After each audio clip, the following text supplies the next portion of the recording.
Some of you know Fortis from this YouTube channel. Some of you know the Lone Operator, Battlefit, you know some of the courses, you know the podcasts, but not many people fully understand what Fortis is actually busy trying to achieve. Is it a training company, a firearms company? Is it a fitness brand? Or is it a community? Today I'm sitting down again with Deon Coetzee, the founder and CEO of Fortis and Lone Operator, and I'm asking him directly, what is Fortis actually busy building?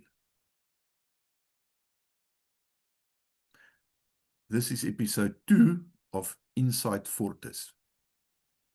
Deon, welcome back. Thank you so much. Thank you. Okay, so we've discussed quite a few things about the whole Fortis system in the first episode, and we're continuing now, and I want to discuss the Fortis Hub, which I think is an extremely exciting development. And I think a lot of people don't fully understand the hub and the power of it. Yes. I think one of the most important things that we've done up to now is to build the hub, develop the hub, which is an app. Because obviously we've grown to a massive footprint in South Africa over the past 6 years.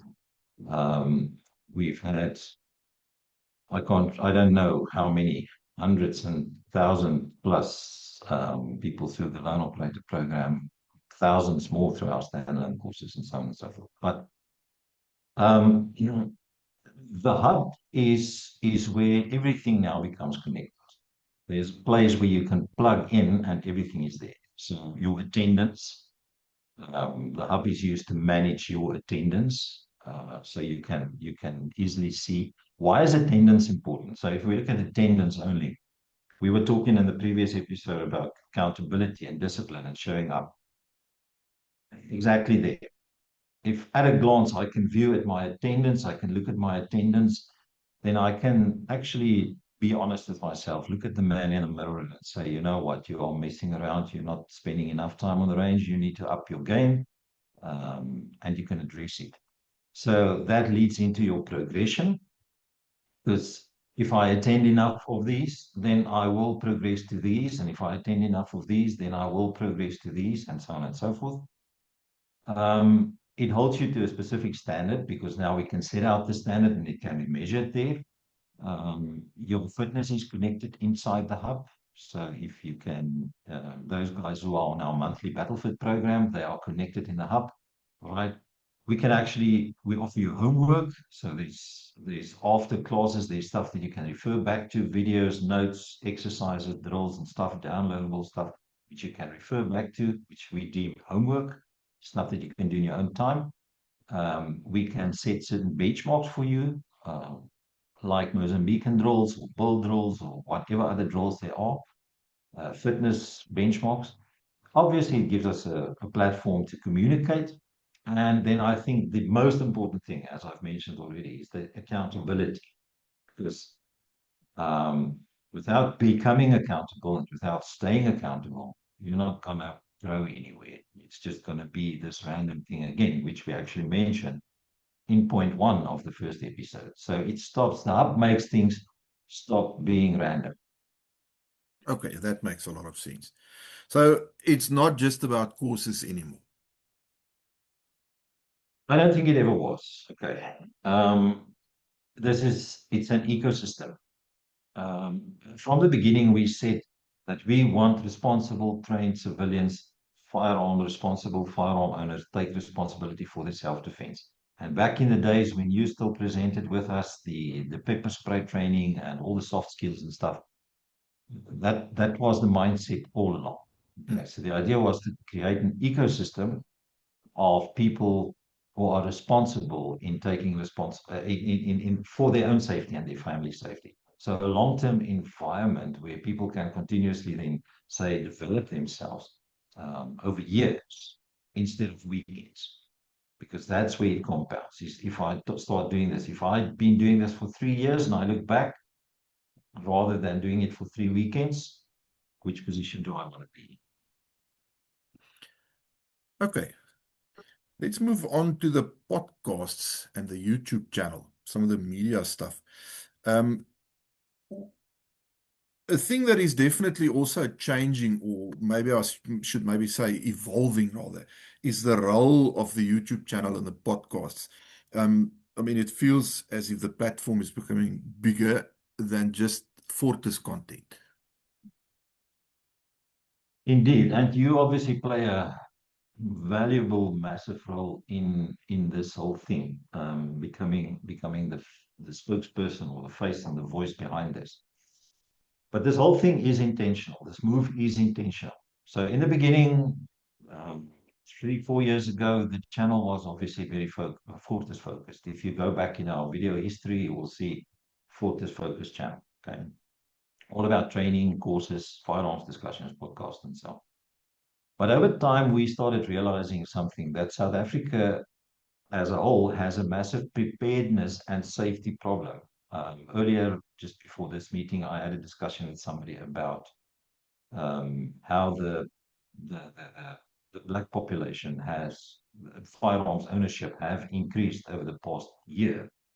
Why? Because we are all, as South Africans, facing the same issue, and that massive preparedness and safety problem touches all of us in the same way. It is what it is.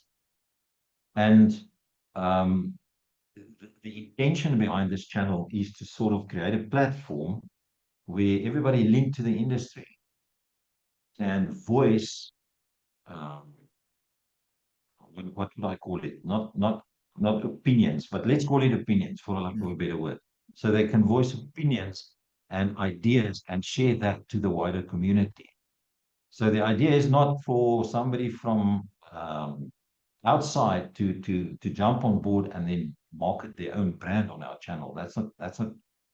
It shouldn't become a marketing channel. It should become a platform where discussions happen and where we think about things. So the point being, not one single company, not one single instructor, not one single organization or community will solve this problem on their own. So it's become a lot bigger than just firearms. Exactly. And I want it to grow, and you want it to grow to more than that. You've spoken to a couple of interesting people over the past couple of months. Uh, and I think we want to continue along those lines. Why? Because preparedness is not only firearms. Preparedness is medical, it's fitness, it's mindset, communication, it's rural safety, it's crime awareness, community resilience, responsibility, leadership, etc., etc., etc. There's a massive list, okay? And we need all of that info in the market.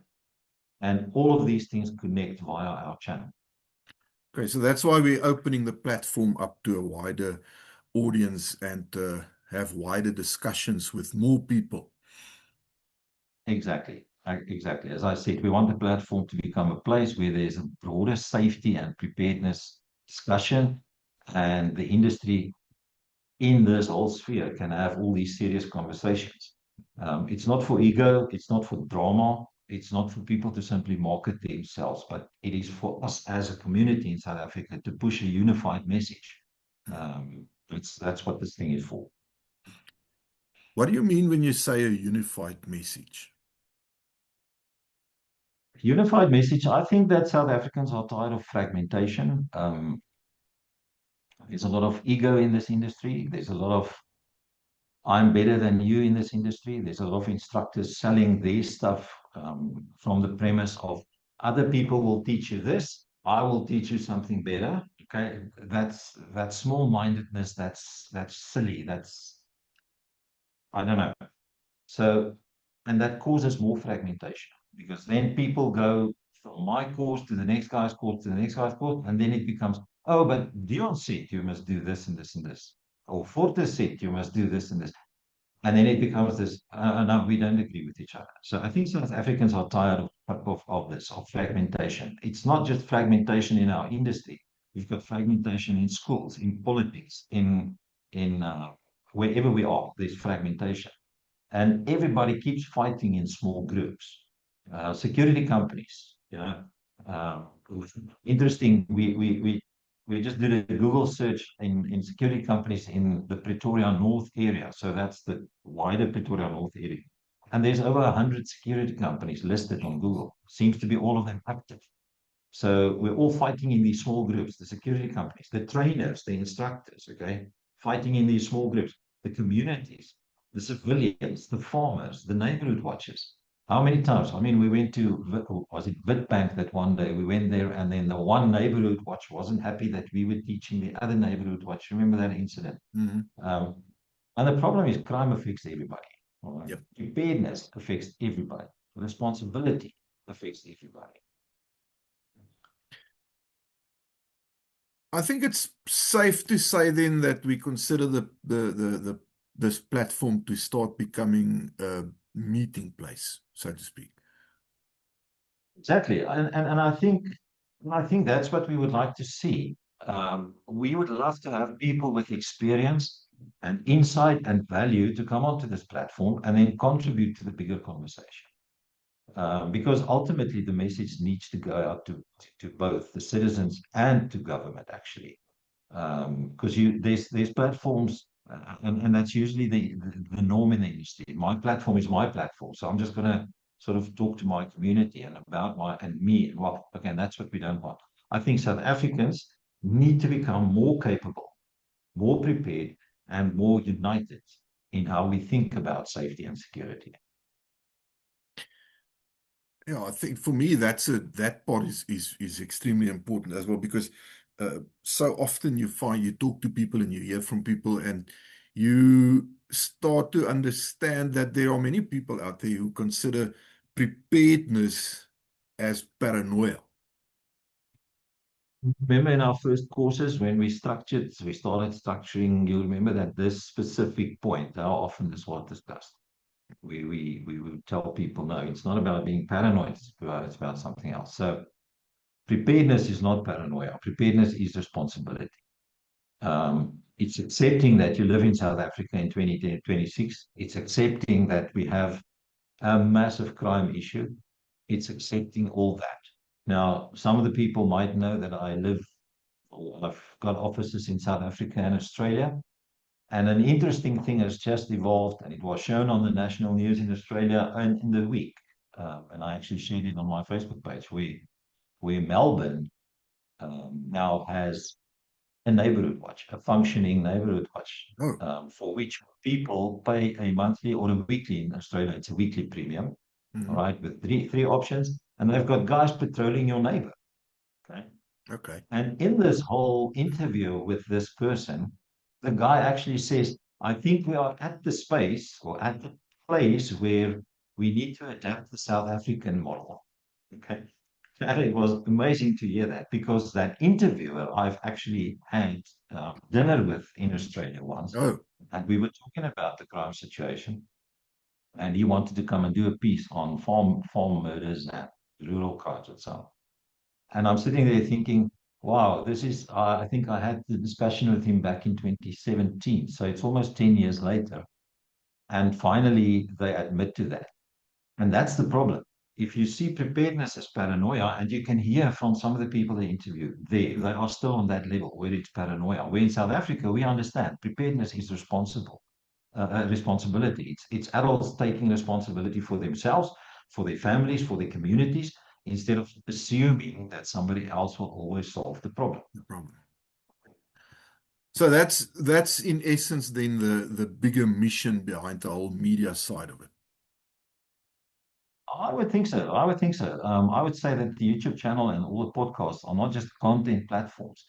I think and I would like to see them as that. And if I can see the way that people interact there, I think we are actually attaining that goal, for them to be communication platforms. So the goal is obviously to educate people, to connect people, connect the community, to spread ideas, and to obviously challenge weak thinking.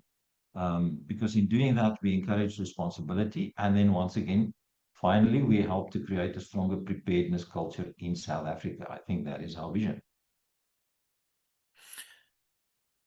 I want to talk about the future a little bit, Battlefit Games and the app and everything. So let's start by getting an idea of where all of this is leading to then? Okay, so we've talked about Lone Operator, Battlefit. We've got a Lone Operator Club, which is actually part of Lone Operator. We've got a hub, which is our app. We've got the Battlefield Games with its own app. And then we've got the media side. So at this stage, what we're seeing is that all these pieces are starting to connect. And that's what we were planning along to do that. For the past, I don't know how many years, we've been building individual components. We've been building the courses. We've been building systems. We've been developing instructors. We've been setting standards and developing and writing new standards. We've been building a community and communities. And now all those components are starting to integrate into one, let's call it an ecosystem. And you consider the Battlefit Games to be part of that? Massively. Personally, I underestimated the power of the Battlefield Games in the beginning. I thought it was just a request from people who wanted to, sort of compete in a friendly way against each other. But suddenly, Battlefield Games, with our last event, where we had 40 participants, it suddenly just became more than just a fitness event. It now becomes a pressure testing environment. It rewards teamwork, consistency, all that stuff, your composure, problem solving, checks your physical capability, etc., etc., etc. And that obviously asked for better structure. It was a natural growth into it becoming a better structured concept with a better managed system, which then developed or forced us, if I can call it that, to develop an app. So it is, and exactly this whole growing into the system is what we care about across the complete system as a whole. So it's gone past just being shooters. Yes and no. Okay. So first of all, Battlefield Games is a shooting event. So you're going to have your own firearm, and you're going to have some capability of running a gun. So it's not for brand new shooters who just got their gun on Wednesday and now want to join into this because they are fit. But it opens the ecosystem to people who maybe never entered into the system through firearms training. Let me give you a good example. Duan heads Flow Jiu-Jitsu, a BJJ gym in Pretoria East. Let me do some marketing for him. All right. And in his club, a lot of his club members are firearm owners as well. Mm-hmm. But most of those guys don't go to a training event, a firearms training event, but they come to BJJ every night with their firearms. So suddenly, with an event or a concept like Battlefield Games, those guys can now compete and become part of the ecosystem because they are actually both. They can do that. So people can now come into the systems through fitness, through competition, the community, and so on. And then they slowly understand the bigger philosophy behind everything. So there's all of that, and then there's the Battlefit app on top. Yes, I would say the app becomes what I would think is a management system. So the app obviously is a very important step for us because people now no longer are just attending events. As I said when I talked about the Hello Club, the moment you hold some form of competition, people would want to see scores. They want to see how we rank, where we are. Because not only can I measure myself against other people, but I can measure myself against myself. And having team events and individual events, the app now allows us a scoring system with history. So eventually I'll be able to go back and see, where was I 3 years ago and 4 years ago. So now people don't just attend events, they are living inside a system. Their training, their performance is logged, their preparation for events is handled. Once again, it tracks consistency. We're back at consistency. And out of that, it builds progression. As I said, I can measure my performance over a 3-year period. In martial arts, this is a common concept. In martial arts, I start off as a white belt. Doesn't doesn't matter which one, what martial arts it is. I started off as a white belt and I progressed through levels. And if I get to the black belt level, then I can look back and people always, not always, but many martial arts have got their belts in a display against the wall. Why? Because it's how they measured their progress. And this means that this whole thing creates continuity for you. So it's not just an app for event registrations. Oh, no, not close. I would say version one obviously doesn't have all the functionality in that we are building into it, but version one can handle that. But the long-term vision of this whole thing is an environment where your training, your fitness, your performance, standard progression, all the events and all of that, the accountability just connects together at the end of the day. Because we want people to feel that they are part of an actual journey. It must lead somewhere. I think that to me is a very viable part of this whole thing, that journey, because I think that's the thing that I notice the most in people who've been doing this for quite some time. They stop seeing themselves as someone who's just attended a course, an individual in that sense, and they start identifying as being part of something bigger. Exactly that. Exactly that. Practical examples. It's amazing how a loan operator from this year would go and spend a holiday in George. And then suddenly in the restaurant where he is, he sees two other people wearing loan operator caps.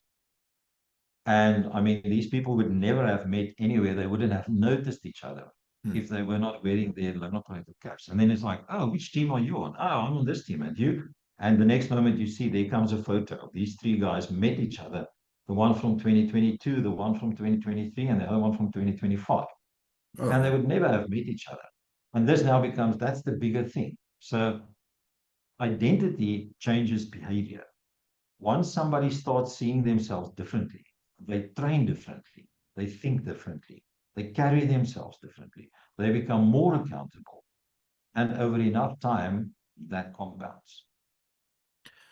Where do you see all of this then going over the next few years? Look, there's some stuff that we have up our sleeves that I'm not going to disclose. Obviously, we are busy with much bigger projects than what is just seen on face. But I think we are moving towards something much bigger than firearms training. We are building a culture around capability, around responsibility, and you'll hear these words. We're going to keep on mentioning them all throughout. Discipline, preparedness, pressure-tested performance, resilience, and I think that people are now at this stage. That's what they want. They are hungry for that now. I think, and I hope, and I trust that if people listen to specifically now the first two episodes and then obviously other episodes that will follow, that they will start to form a better understanding of Fortis and where Fortis is heading and the way Fortis thinks. And they'll have a very different idea and opinion after this conversation. I really truly hope so, because if people only see guns, then they are missing the bigger picture entirely. And I would really invite people to pop up on our ranges where we are, pop in, say hi, have a look at what we do, understand better, and even join us on a course. I'm not trying to hard sell here. I honestly can see the difference that it's making in a massive group of people's life. Because the real mission has always been to build capable, responsible people. Okay. I think there endeth episode 2 of Inside Fortis. And as always, if you like this video, please click that like button. Please subscribe to the channel and please smash that bell icon so you get notifications of new videos coming out. Click on the link in the description below so that you can check out what all the training offered under Fortis and Loan Operator is about. And then we look forward to seeing you on a range one of these days. Also, please feel free to drop your thoughts in the comments below and maybe let us know what topics you'd like us to unpack next. We'll see you in the next episode of Inside Fortis. Dion, thank you so much for joining us. Thank you. Stay safe.